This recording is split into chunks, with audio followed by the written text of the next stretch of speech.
écoutez Europe 1, il est 9h30. Le journal des médias avec Thomas Joubert. Bonjour Thomas. Bonjour, à la une ce matin, Norbert Tarrer en colère contre les accusations de mensonge sur sa blessure dans Ice Show. Estelle Denis se retire de la présentation de The Audience sur TF1 et un problème technique pendant plus d'un quart d'heure sur D8.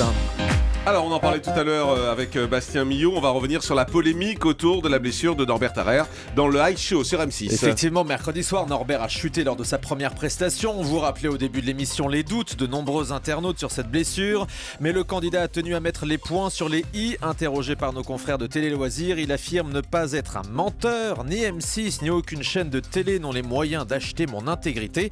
En colère donc le Norbert, il a vu un médecin hier. Selon les informations de Télé 7 jours, il souffrirait d'une entorse des ligaments entre la malléole et les os du pied.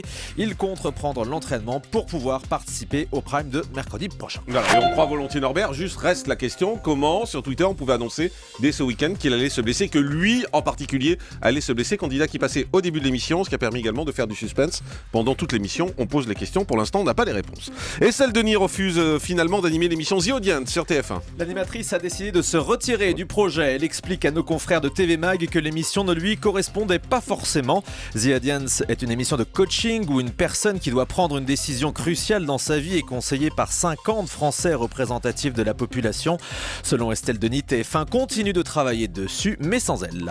Estelle Denis qui présentera d'ailleurs aujourd'hui le tirage au sort de la Coupe du Monde de foot sur TMC. En direct, à partir de 16h50, une émission spéciale qu'elle présentera avec Denis Brognard à partir de 17h50 plus exactement.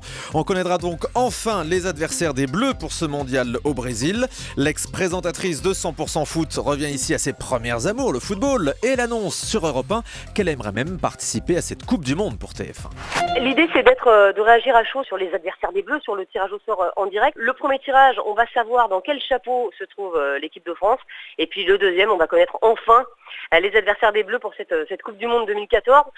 Moi j'ai envie de participer à cette Coupe du Monde, mais après sous quelle forme, j'en sais rien, et puis pour l'instant j'en ai pas vraiment parlé avec TF1, donc déjà je fais le tirage au sort et puis après on verra.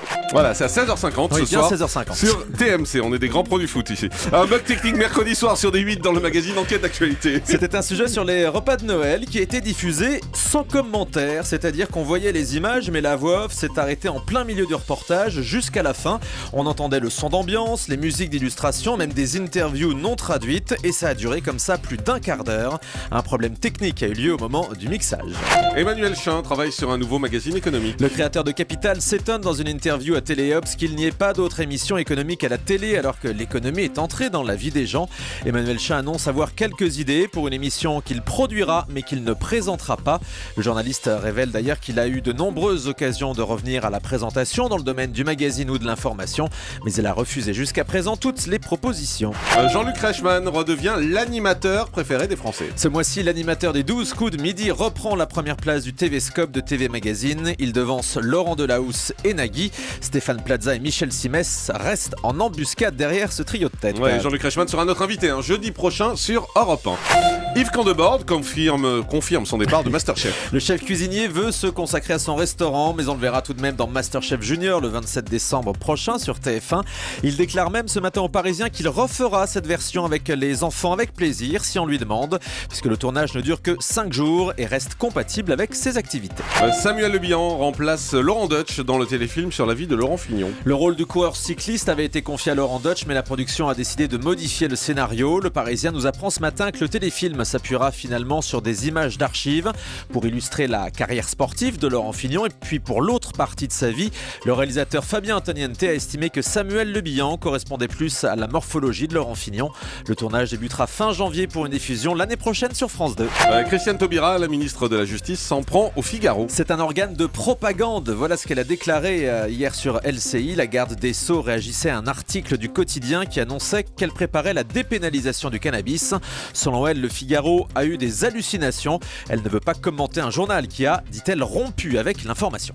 François Hollande donnera une interview télévisée demain soir à l'occasion du sommet sur la paix en Afrique. Le chef de l'État sera interrogé simultanément sur France 24, RFI et TV5 Monde. Un entretien de 25 minutes qui sera enregistré demain à 18h30, diffusé à 20h30. France 4, la chaîne d'info internationale qui fête aujourd'hui ses 7 ans d'existence. Pour l'occasion, un nouvel habillage et une nouvelle grille seront mises en place dans quelques jours. Allez, on termine avec le chiffre du jour. 6 mois, ça fait aujourd'hui 6 mois que Didier François d'Europe 1 et Édouard Elias sont retenus en otage en Syrie. À cette occasion, Europe 1 organise aujourd'hui des lâchers de ballons dans plusieurs villes de France. À Paris, le rassemblement a lieu à 12h30 sur le parvis des droits de l'homme au Trocadéro. Didier François qui a reçu cette semaine le prix du reporter radio de l'année décerné par l'Association de la presse étrangère.